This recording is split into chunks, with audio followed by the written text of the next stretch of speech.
Selamat petang Ibu, Bapak, Saudara-saudari yang dikasihi Tuhan Yesus Kristus. Mari kita sebelum bersama belajar firman Tuhan dalam pemahaman Alkitab Jemaat pada saat ini, dengan rendah hati kita memohon pertolongan Roh Kudus Tuhan. Mari kita berdoa. Bapa yang penuh kasih, pada saat ini dengan segala kerendahan hati kami datang memohon berkat tuntunan Tuhan, supaya kami dimampukan yang terbatas ini untuk boleh mengerti akan sabda-Mu, dan juga menjadi penguat penuntun dalam kami menghadapi, menjalani pergumulan kehidupan kami. Di dalam nama Tuhan Yesus Kristus kami memohon. Amin. Ibu, Bapak, Saudara-saudari yang dikasihi Tuhan Yesus Kristus, pada saat ini kita bersama-sama hendak memahami Alkitab, memahami firman Tuhan dengan tema membalik keadaan. Mari kita bersama memperhatikan pembacaan sabda Tuhan yang kita ambil dari Yesaya 35 ayat 4 sampai dengan 9. Saya akan membacakan untuk kita semua. Silahkan Ibu, Bapak, Saudara-saudari menyimak. Katakanlah kepada orang-orang yang tawar hati, kuatkanlah hati, jangan takut.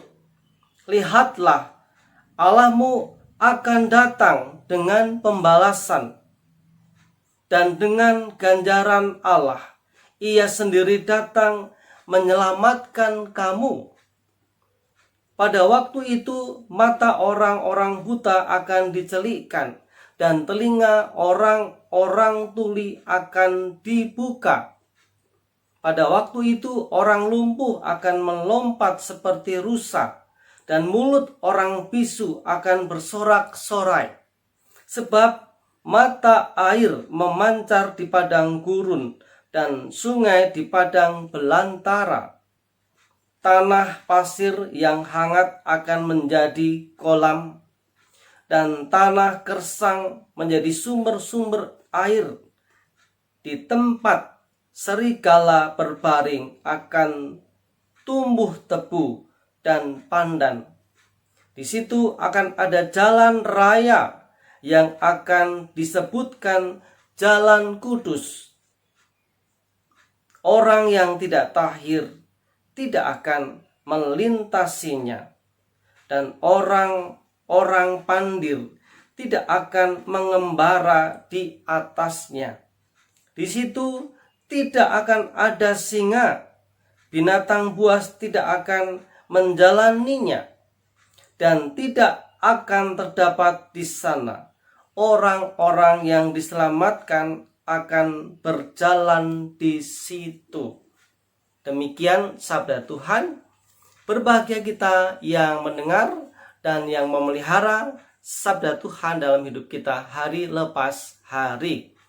Ibu, Bapak, Saudara-saudari yang dikasihi Tuhan Yesus Kristus, berbicara membalik keadaan tentu tidaklah semudah kalau orang membalik telapak tangan. Contohnya tangan yang tengkurap kemudian dibalikkan menjadi telentang seperti ini. Itu pun kalau orang yang memiliki sakit stroke, tentu itu tidak mudah membalik tangannya ini, menggerakkan tangan ini. Tetapi dalam pemahaman yang secara umum, membalikkan keadaan itu memang tidak semudah membalikkan telapak tangan. Artinya bisa secepat ini kalau orang sehat ataupun orang yang memiliki sakit yang lumpuh mungkin, ataupun yang mati separuh, itu juga sulit. Tetapi dalam arti yang sesungguhnya, bahwa secara normal maksudnya kalau membalik telapak tangan itu kan cepat begitu ya Ibu, Bapak, Saudara. Tapi kalau dalam keadaan kita menghadapi pergumulan permasalahan itu membutuhkan proses, membutuhkan tahapan. Nah, Ibu, Bapak, Saudara-saudari yang dikasihi Tuhan Yesus Kristus, apa yang harus dilakukan ketika orang menghadapi situasi yang sulit, pergumulan di dalam hidupnya? Nah, firman Tuhan yang kita baca pada saat ini dari kitab Yesaya pasal 35 ayat 4 sampai 9 ini merupakan bagian dari perikop yang berjudul keselamatan bagi umat Tuhan. Yang kita perhatikan pembacaan saat ini secara khusus pada ayat yang ke-4 sampai dengan yang ke-9. Nah, Ibu, Bapak, Saudara-saudari yang dikasihi Tuhan Yesus Kristus, firman Tuhan yang ditujukan kepada umat Tuhan, bangsa Israel yang pada waktu itu sedang mengalami pembuangan di Babel. Mereka juga mengalami kesulitan hidupnya karena mereka berada di negara orang, dijajah, tentu rasanya tidak mengenakkan. Bagaimanapun juga seenak-enaknya dijajah, itu tetap lebih enak kalau berada di negara sendiri, merdeka.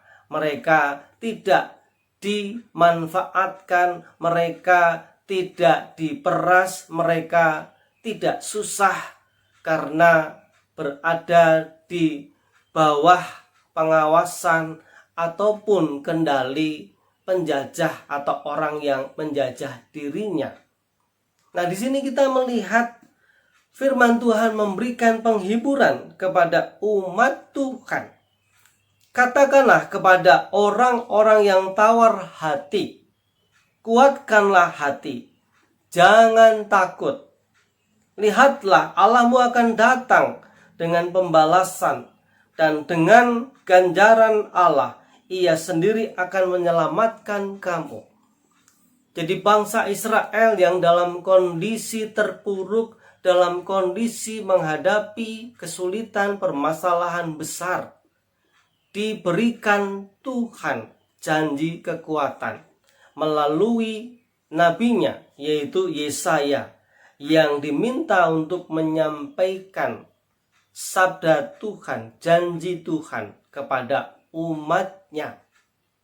Bagaimana mereka bisa membalikkan keadaan dari yang sulit, dari yang berat, menjadi keadaan yang akan lebih baik dan menjadi semakin baik. Nah, kita melihat bahwa Tuhan menyatakan firman-Nya kepada umat Tuhan dengan peribahasa, dengan ungkapan yang disampaikan oleh Nabi Yesaya kepada umat Tuhan yang mengatakan demikian. Pada waktu itu mata orang-orang buta akan dicelikkan dan telinga orang-orang tuli akan dibuka. Jadi sesuatu hal yang mustahil, tidak mungkin kalau orang buta itu bisa melihat, kalau orang buta atau tuli itu bisa mendengar. Kalau orang buta ya pasti jalannya kesulitan, tidak mudah. Orang tuli pasti juga tidak bisa mendengarkan. Namun ini karena Tuhan sendiri yang berkarya, yang bekerja, sehingga tidak ada yang mustahil bagi Tuhan. Kita ingat bagaimana Tuhan Yesus menyembuhkan secara fisik orang yang buta bisa melihat, orang yang tuli bisa mendengar. Nah, disinilah Nabi Yesaya menyampaikan janji Tuhan itu. Pada waktu itu orang lumpuh akan melompat seperti rusa, dan mulut orang bisu akan bersorak-sorai. Sebab mata air memancar di padang gurun, dan sungai di padang belantara. Jadi alam yang gersang, alam yang tandus pun bisa menjadi subur karena kuasa Tuhan. apalagi pergumulan permasalahan hidup kita manusia, seberat apapun, kalau kita berjalan bersama dengan Tuhan, dikatakan di sini tidak menjadi orang yang pandir, yaitu orang yang sulit mengerti, sulit memahami apa yang menjadi kehendak Tuhan. Mari kita terus belajar menghayati, memahami bahwa peristiwa kesulitan dalam hidup yang boleh kita alami itu, Tuhan pasti punya rencana supaya kita terus makin bersandar kepada Tuhan, tidak mengandalkan kekuatan kita sendiri yang terbatas dan seringkali tidak mampu untuk menjalani, untuk keluar dari permasalahan hidup kita. Nah, Ibu, Bapak, Saudara-saudari yang dikasihi Tuhan Yesus Kristus, jelas tadi dikatakan bahwa Allah sendiri yang akan menyelamatkan, akan menolong kita. Percayakah kita akan janji Tuhan yang akan datang dan menolong kita? Ya, tentunya kita harus percaya bahwa Tuhanlah yang akan menolong kita ketika kita dengan kerendahan hati, dengan kesungguhan memohon pertolongan Tuhan. Tangan Tuhan tidak kurang panjang. Artinya tangan Tuhan itu cukup mampu, bisa menjangkau kita. Tuhan mampu menolong kita. Nah, Ibu, Bapak, Saudara-saudari yang dikasihi Tuhan Yesus Kristus, terus semangat di dalam menjalani pergumulan hidup ini. Kita tidak sendirian. Bersama dengan Tuhan, kita akan dimampukan untuk dapat melewati masa-masa sulit. Mari kita terus memohon pertolongan pada Tuhan. Mari kita terus dan tetap percaya akan kuasa-Nya yang pasti mampu menolong kita. Memang sekali lagi bahwa tidak semudah membalik telapak tangan di dalam menyelesaikan pergumulan hidup kita. Tuhan tidak selalu menjanjikan hujan atau hari selalu cerah, ibaratnya seperti itu. Tetapi Tuhan menjanjikan penyertaan-Nya. Tuhan memberkati umat-Nya yang tekun di dalam menjalani pergumulan hidupnya dengan sungguh-sungguh berjuang, berusaha. Bagi Tuhan tidak ada yang mustahil. Dialah Tuhan yang senantiasa menyertai kita di dalam menghadapi setiap pergumulan ini, sehingga kita akan dimampukan untuk menjalani atau menghadapi setiap pergumulan hidup kita, terlebih di tengah masa pandemi yang masih berlangsung ini, yang juga membuat kita terbatas di dalam bekerja, di dalam berusaha. Kita sudah berusaha maksimal, tapi hasilnya belum bisa maksimal. Teruslah sabar, Ibu, Bapak, Saudara-saudaraku, juga anak-anak yang menjalani sekolah sekarang sudah mulai dengan sistem pembelajaran tatap muka yang walaupun masih terbatas. Terus semangat di dalam meraih masa depan saudara. Tuhan selalu memberkati perjuangan kita. Tuhan pasti menolong kita sebagaimana Tuhan menjanjikan kepada umat-Nya pada waktu itu, umat Israel yang dalam kesulitan, dalam kondisi terpuruk, berada di tanah pembuangan. Tuhan yang sama juga pasti akan menolong kita semua di dalam menghadapi pergumulan hidup kita. Tuhan Yesus menolong kita semua. Amin. Mari kita satukan hati di dalam doa. Bapa yang penuh kasih, kami bersyukur untuk sabda-Mu yang memberikan kami kekuatan iman, yang memberikan kami pengharapan di tengah-tengah kesulitan hidup yang kami alami.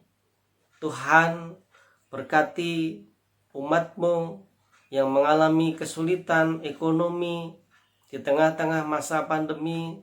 Tuhan, tolong supaya melalui pekerjaan yang dilakukan dapat memperoleh hasil dan juga berkat yang cukup untuk diri dan keluarganya, anak-anak sekolah, anak-anak yang kuliah di dalam perjuangan belajarnya juga diberkati. Juga gereja Tuhan yang dalam pelayanan di tengah masa pandemi juga banyak mengalami hambatan, kesulitan.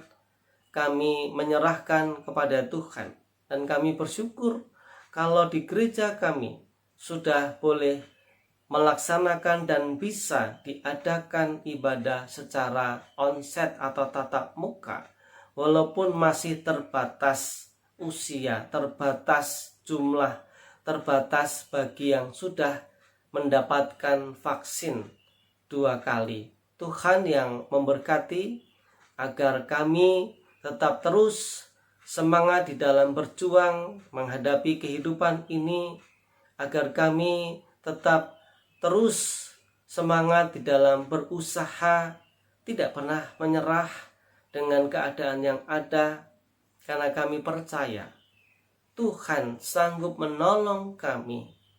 Tuhan sendiri yang akan datang membantu kami, memberkati bagi setiap kami yang sungguh-sungguh berusaha, bagi kami yang dengan sungguh-sungguh percaya akan pertolongan Tuhan.